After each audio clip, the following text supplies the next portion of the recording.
नमस्कार साथियों, स्वागत है आप सभी का अंकित इंस्पायर्स इंडिया पर। मैं हूं अंकित अवस्थी। आप हैं मेरे साथ में एक ऐसी खबर पर चर्चा करने के लिए कि आपने कहावत सुनी, एक डायलॉग सुना होगा ना, रजिया फंस गई गुंडों के बीच, कुछ इस तरह का है ना डायलॉग बाजी, कुछ उसी से जुड़ता हुआ तथ्य है। दक्षिण अफ्रीका पिस रहा है इस बार अमेरिका और रशिया के बीच। रजिया फंस गई गुंडों के बीच, दक्षिण अफ्रीका फंस गया रशिया और अमेरिका के बीच। वाह! तो क्यों है ऐसी कहानी, आज के सेशन में हम चर्चा करने वाले हैं। और क्यों ये खास हो जाता है, क्योंकि अमेरिका की तरफ से दक्षिण अफ्रीका से माफी मांगी गई है कि भैया सॉरी, गलती से बोल दिया, अरे मान जाओ भाई सॉरी, हम ये नहीं चाह रहे थे, हो गया सॉरी। ऐसा क्या हुआ है जिसके चलते दक्षिण अफ्रीका जो है वो सुर्खियों में आ गया है? चलिए चर्चा करते हैं, लेकिन उससे पहले आपको चर्चा में किरदार जिनकी चर्चा होगी उनका मतलब आपका इंट्रोडक्शन करा देते हैं। देखिए, बाइडेन को आप पहचानते ही हैं, इधर की तरफ पुतिन बाबा को आप पहचानते हैं, दोनों के साथ ही अच्छे संबंध रखने वाले सिरिल रामाफोसा को भी आप पहचान लीजिए। देखिए क्या है, दक्षिण अफ्रीका अफ्रीका के दक्षिणतम में स्थित एक देश है। ऑब्वियस सी बात है, नाम से पता चल रहा है। अफ्रीकी कॉन्टिनेंट इकोनॉमिकली जितने अन्य कॉन्टिनेंट्स हैं उनकी तुलना में गरीब कॉन्टिनेंट माना जाता है। उनके जो सबसे पैसे वाले जो देश हैं उनमें नाम आता है दक्षिण अफ्रीका का। गिनती के दो देश वहां पर ठीक ठाक पैसे वाले माने जाते हैं, जिनमें से एक दक्षिण अफ्रीका और एक नाइजीरिया है। इनमें से दक्षिण अफ्रीका की आज हम चर्चा कर रहे हैं, जो तुलनात्मक रूप से सबसे ज्यादा पैसे वाला है। ठीक है, दक्षिण अफ्रीका में वर्तमान जो राष्ट्राध्यक्ष हैं उनका नाम सिरिल रामाफोसा है। सिरिल रामाफोसा दोनों के काफी अच्छे मित्र हैं, लेकिन इस मित्रता में ये दोनों लोग इनका समुद्र मंथन कर रहे हैं। अब क्यों कर रहे हैं वो तो आपको जानना पड़ेगा। क्यों करना है, कैसे जानना है, तो सुर्खी से आप अंदाजा लगाइए, इससे आपको थोड़ी वैल्यू समझ में आएगी आज के इस मुद्दे की। कि साउथ अफ्रीका ने कहा है कि America ambassador apologised over Russian allegation. Again सुनिए, साउथ अफ्रीका ने कहा, साउथ अफ्रीका ने क्या कहा जनाब? साउथ अफ्रीका ने कहा कि यूएस एम्बेसडर ने माफी मांगी है हमसे। वो एक एडवर्टाइज याद आता है जिसमें वो नहीं, एक भाई बहन दोनों जा रहे होते हैं, कीचड़ आती है बीच में, वो कीचड़ के अंदर सर्फ एक्सेल का एडवर्टाइज है, if I am not wrong. वो बच्ची होती है, वो कीचड़ में गिर जाती है, भैया आता है तो वो कीचड़ के साथ लड़ाई लड़ता है और दाग वो पानी के साथ बोलता है, कीचड़ सॉरी बोल रहा है। कुछ याद आ रहा है? बचपन में अपन एक एडवर्टाइज दिखा करते थे सर्फ एक्सेल का, कुछ वैसा हो रहा है ये। दक्षिण अफ्रीका वाले कह रहे हैं अपनी जनता से अमेरिका सॉरी बोल रहा है हमसे। अच्छा, अमेरिका ने कुछ नहीं कहा या कहा, ये तो आपके आज के सेशन में पता चलेगा, लेकिन सुर्खी बन चुकी है कि US ambassador apologise to South Africa and its people. US ambassador apologise to South Africa over Russian claim. इसका मतलब एम्बेसडर ने कुछ रायता घोला होगा, वो तो आज के सेशन में पता चलेगा। एम्बेसडर कौन है जिनकी चर्चा हो रही है? एम्बेसडर होते कौन है, पहले इस विषय पर चर्चा करते हैं। देखिए, एम्बेसडर को समझने से पूर्व ऐसे समझते हैं, जैसे इंडिया है ना, इंडिया में अमेरिका को अपनी बातें रखवानी अगर कि भाई हमारी बातें इंडिया वाले सुने, तो वो अपना एक राजदूत इंडिया में ही नियुक्त कर देते हैं। अपन पुरानी फिल्मों में, पुराने कहानियों किस्सों में सुनते थे ना, फलाने राजा का राजदूत आया, तो वो राजा की पूरी बातें लेकर आया करता था, है ना। एग्जैक्टली आज के जमाने में दुनिया के देश एक दूसरे देश से वार्ता करने के लिए अपना एक प्रतिनिधि दूसरे देश में बिठा के रखते हैं। ठीक है, एग्जैक्टली अमेरिका ने अपना एक प्रतिनिधि साउथ अफ्रीका में बिठा रखा है। वो व्यक्ति, उसका नाम है रॉबेन ब्रिगेटी। तो इस व्यक्ति को आप पहचान लीजिए, जो आपको यहां दिखाई दे रहे हैं, ये हैं अमेरिकी व्यक्ति। नौकरी कहां कर रहे हैं? अफ्रीका इनकी पोस्टिंग है, दक्षिण अफ्रीका में पोस्टिंग है। किसके लिए काम कर रहे हैं? अमेरिका के लिए काम कर रहे हैं। अमेरिकी नागरिक होने के नाते ये यहां पर काम कर रहे हैं। डन हो गया। अच्छा, इन एम्बेसडर ने एक कमेंट किया था। क्या कमेंट किया था, आइए वो देख लेते हैं। यहां पर आपको एक खबर दिखाई पड़ती है 2 दिन पहले की, South Africa supplied arms to Russia, US ambassador Robert Brigety. दोबारा सुनिए, देखिए किरदारों का परिचय जरूरी है। सिरिल रामाफोसा देख लिए आपने, बाइडेन देख लिया आपने, पुतिन देख लिए, अब वो व्यक्ति देख लीजिए जिसकी वजह से रायता फैला। वो कौन है? वो है ये भाई ब्रिगेटी। ये ब्रिगेटी क्या किया? ये ब्रिगेटी ने कहा कि साउथ अफ्रीका ने अपने द्वारा रूस को वेपन भेजे हैं। South Africa supplied arms to Russia. बड़ा बयान है भाई साहब। और सुनिए, साउथ अफ्रीका ने इस आधार पर यूएस एम्बेसडर को बुलाकर पूछ लिया कि माननीय इधर आइए, आपने हम पर ब्लेम तो कर दिया, कि हमने रूस को वेपन दिए हैं, अब जरा प्रमाण भी दे दो, हमने वेपन दिए हैं। भाई साहब उन सब के बारे में बताएंगे आपको, लेकिन उससे पहले एक जरूरी जानकारी, क्योंकि इनका पूछताछ ही चलता रहेगा, लेकिन आप पिछड़ ना जाएं इसलिए एक जरूरी सूचना जान लीजिए। जरूरी सूचना है सारथी बैच के बारे में। मेरे प्यारे साथियों, अपने एप्लीकेशन का नाम है अपनी पाठशाला, जिस पर कल रात 9 बजे से हमारी क्लासेस शुरू हो रही हैं। बैच शुरू होगा, उससे पहले पहले एडमिशंस लेने हैं। अगर एडमिशन लेना चाहते हो तो, जबरदस्ती नहीं है। कहां है एडमिशन? एप्लीकेशन पर। एप्लीकेशन का नाम क्या है? अपनी पाठशाला। अपनी पाठशाला कहां पर उपलब्ध है? गूगल प्ले स्टोर पर भी है और एप्पल स्टोर पर भी है। 1999 में पूरे 1 साल के लिए हिस्ट्री, ज्योग्राफी, पॉलिटी, इकोनॉमी, पूरा फाउंडेशन जो एनसीईआरटी से बनना चाहिए विभिन्न प्रतियोगी परीक्षाओं के लिए, फिर चाहे स्टेट पीसीएस दो, चाहे यूपीएससी दो, चाहे एसएससी दो, चाहे डिफेंस दो, जहां पर जरूरी है वो सारी क्लासेस हमारे द्वारा आपको लेते हुए मिलेंगी। तो आपका वेलकम है जी। 1999 में कोर्स है, डेमो आपके लिए मुफ्त में उपलब्ध है, जाकर कोर्स देख सकते हैं। ऑलरेडी लाखों विद्यार्थी उसे डाउनलोड कर चुके हैं। ऑलरेडी यहां पर बहुत सारा प्यार हमें स्टार रेटिंग के रूप में उपलब्ध है। आप जाएं, बढ़िया से देखें, अपना बढ़िया एक्सपीरियंस यहां से लें। कोर्स को परचेज करने के बाद आपको हमारे क्लास नोट्स यहां पर डाउनलोड होने के ऑप्शन में मिलते हैं। वीडियो तमाम प्रकार की क्वालिटी में उपलब्ध होता है। हमारी आरएनए की ई बुक्स जो रोजाना करंट अफेयर की हैं वो आपको फ्री में मिलती हैं।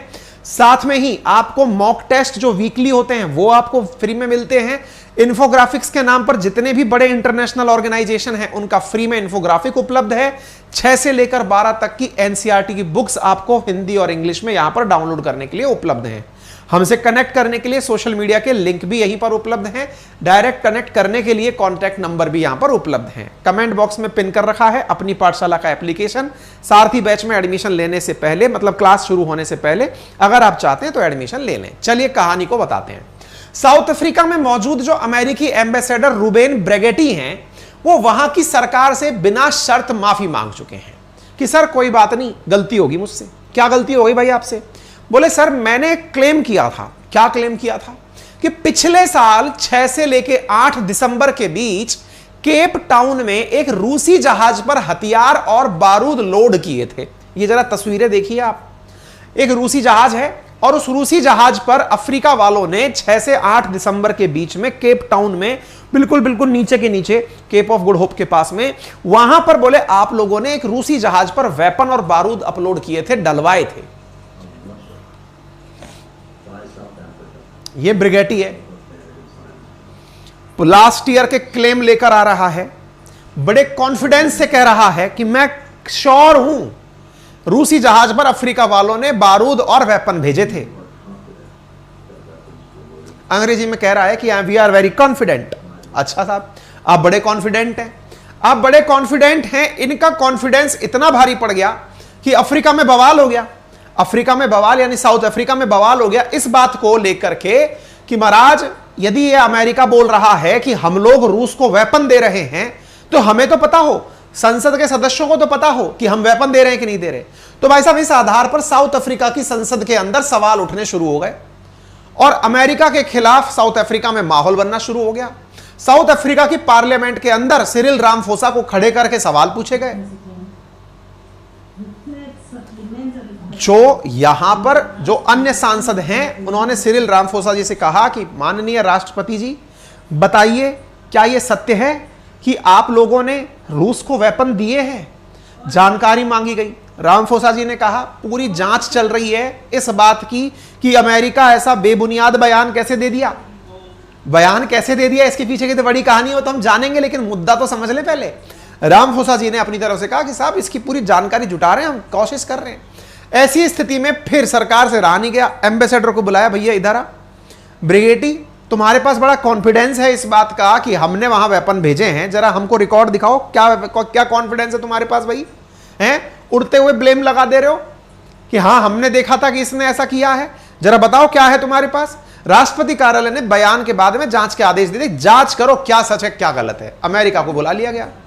अमेरिका की जो डिफेंस मिनिस्टर हैं वो बाहर निकल कर आ गई। उन्होंने तुरंत कहा कि ये बिल्कुल गैर जिम्मेदाराना बयान है, अमेरिका ऐसे कैसे कह सकता है, हमारे ऊपर आरोप है कि ये हम रशिया को वेपन दे रहे हैं। अच्छा, बाय द वे ना, ये तरीका हो सकता है अमेरिका का ये जांचने का कि साउथ अफ्रीका इस बात को कैसे ले। क्यों? क्योंकि इस समय साउथ अफ्रीका है ना बीच में पिस रहा है। किसके बीच में? रूस और अमेरिका के बीच में। क्यों? कहानी है इसके पीछे की। कहानी ब्रीफ में अगर बताऊं तो यूं समझ लो कि 5 देशों का एक संगठन है जिसको नाम से आप जानते हैं ब्रिक्स। ब्राजील, रूस, इंडिया, चाइना और साउथ अफ्रीका। आपको रूस पता है, चाइना पता है, ये तो सारे एक मित्र हो चुके हैं अमेरिका विरोधी। ब्राजील में फिलहाल जो सरकार है वो अमेरिका की पक्षधर है, लेकिन उसे भी चीन ने अपनी तरफ कर लिया, ये विकेट भी गिर गया। इसके साथ साथ साउथ अफ्रीका जो है वहां पर ब्रिक्स की समिट होने वाली है अभी अगस्त में, और अगस्त में ब्रिक्स की समिट होने वाली है, और उस समिट में पुतिन महाशय जो हैं वो साउथ अफ्रीका पहुंचेंगे।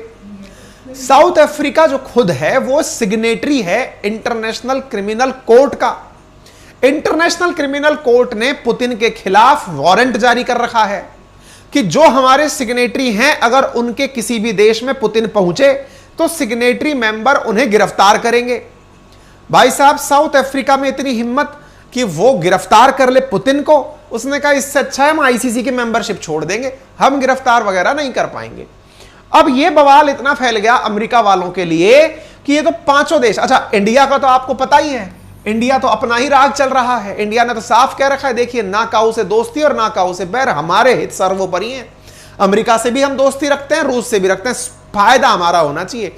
हमने दुनिया को मंत्र दिया था गुट निरपेक्ष का, पालन हम आज भी कर रहे हैं। हमारे अपने हित हैं, रूस से जो हमें फायदा है हम उससे लेंगे, अमेरिका से जो फायदा है हम वो लेंगे।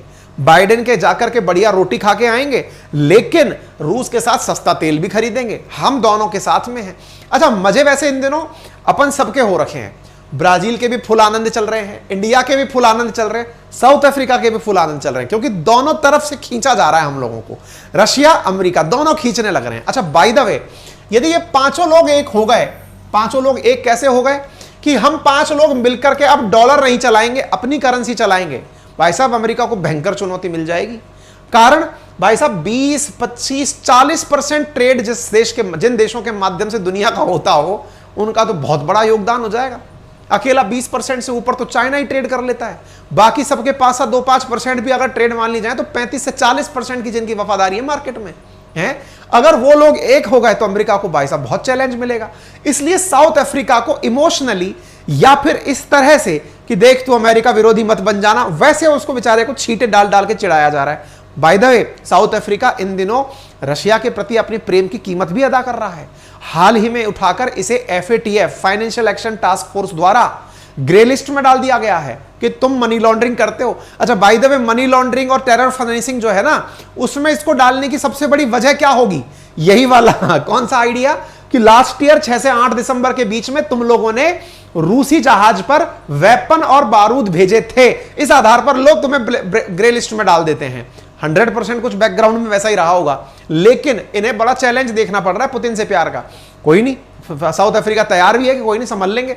ऐसी स्थिति में पुतिन साउथ अफ्रीका के रामफोसा को फोन कर लेते हैं, और भाई सब बढ़िया है, तुम्हारे पीछे सुना है यार, पीछे पड़ गए अमेरिका वाले, इससे अच्छा तो वेपन ही दे लिए होते तुम हमें, कम से कम बढ़िया तो रहता। तुमने ना हमें वेपन दिए, ना तुम्हें कुछ फायदा हुआ। वेपन देते तो हम तुम्हारी थोड़ी और मदद करते हैं। तुम अमेरिका के चक्कर में खामोखा लपेटे में आ गए। अमेरिका ने कहा भाई साहब ये तो दाव चल दिया पुतिन ने। सिरिल रामफोसा से पूछ लिया और सब ठीक तो है, अमेरिका वाले ज्यादा लाइन क्रॉस कर रहे हैं। अमेरिका वालों को समझ में आ गया मामला बिगड़ गया, भाई मामला बिगड़ गया, जल्दी से माफी मांगो। ये रहे ब्रिगेटी। ब्रिगेटी ने कहा सॉरी भाई साहब, मैंने गलत जानकारी दे दी, ऐसी स्थिति में मैं माफी चाहता हूं, अपने द्वारा मिस इंटरप्रिटेशन हो गया आप लोगों को, मैं ऐसा नहीं कहना चाह रहा था, ऐसा कुछ भी नहीं है, सॉरी सॉरी सॉरी। इस आधार पर यह खबर छपकर आई कि साउथ अफ्रीका ने कहा कि ब्रिगेटी जो है ना वो माफी मांग चुका है, उसके पास कोई प्रमाण नहीं है। क्यों? पुतिन बाबा का कॉल आ गया। ब्रिगेडी ने कहा पता चले साउथ अफ्रीका छिटक करके इसी बात पे नाराज हो जाए कि तुम जबरदस्ती झूठ बोलते हो, नहीं मैं तुम्हारी बात नहीं मानूंगा। भाई साहब पुतिन ने कॉल करके एकदम आग में घी का काम कर दिया, तुरंत ब्रिगेडी की माफी आ गई। बाय द वे सवाल यह बनता है कि अमेरिका साउथ अफ्रीका को इतना टारगेट क्यों कर रहा है? तो कारण बहुत सारे हैं। कारणों में जैसा कि आप सभी जानते हैं कि रशिया के खिलाफ यूनाइटेड नेशन जनरल असेंबली में, सिक्योरिटी काउंसिल में, ह्यूमन राइट काउंसिल में, सब जगह जब जब वोटिंग हुई है, साउथ अफ्रीका ने इंडिया वाला राह अपनाया है, एब्सटेन कर दिया वोटिंग से। ह्यूमन राइट काउंसिल में हुआ एब्सटेन, नहीं करेंगे वोट, जो इंडिया करता है। South Africa abstain from UN vote, abstain, नहीं करेंगे vote. South Africa abstain from UN general assembly, abstain, vote नहीं देंगे हम। वोट नहीं देंगे से मतलब यह हुआ ना अमेरिका के पक्ष में देंगे, यानी ना यूक्रेन के पक्ष में देंगे, ना हम रशिया के पक्ष में देंगे। इंडिया वाली राह अपना रखी है इनने। ऐसी स्थिति में अमेरिका को लगता है यार ये हमारी बात नहीं मान रहा है, ये इंडिया की राह पर चल दिया है। कुछ वैसा ही काम हुआ है। तो अब सवाल बनता है कि अमेरिका ने ऐसी स्थिति में माफी क्यों मांगी? मजबूरी है। अगर तुम ज्यादा तार खींच, कहते हैं ना भाई रहीमन धागा प्रेम का मत तोड़ो छिटका है, टूटे से फिर ना जुड़े, जुड़े गांठ पड़ जाए हैं। अब ये तो धागा ही इतना कमजोर है कि साउथ अफ्रीका को पुतिन उधर से फुल बातें दे रहे हैं, अगर तुम ज्यादा खींच दिए तो साउथ अफ्रीका तो सीधा सीधा तुम्हारी वजह से जाके उसकी गोदी में बैठ जाएगा। तो अमेरिका इसको मनाया।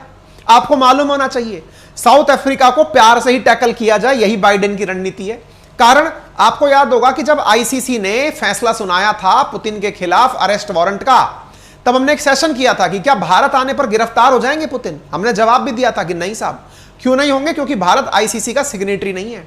लेकिन ऐसी स्थिति में यह खबर जरूर बनने लगी थी कि जितनी भी कंपनीज हैं, रूस उनकी संपत्ति जब्त कर रहा है जो रूस के अंदर है, और साउथ अफ्रीका जो 15वीं ब्रिक्स समिट की बैठक कर रहा है अगस्त 2023 में, वहां पुतिन जाएंगे तो गिरफ्तार हो सकते हैं।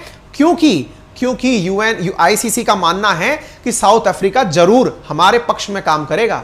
क्यों? क्योंकि आईसीसी का स्टेट पार्टी है साउथ अफ्रीका। यह रहा साउथ अफ्रीका, अफ्रीका के एकदम दक्षिण में।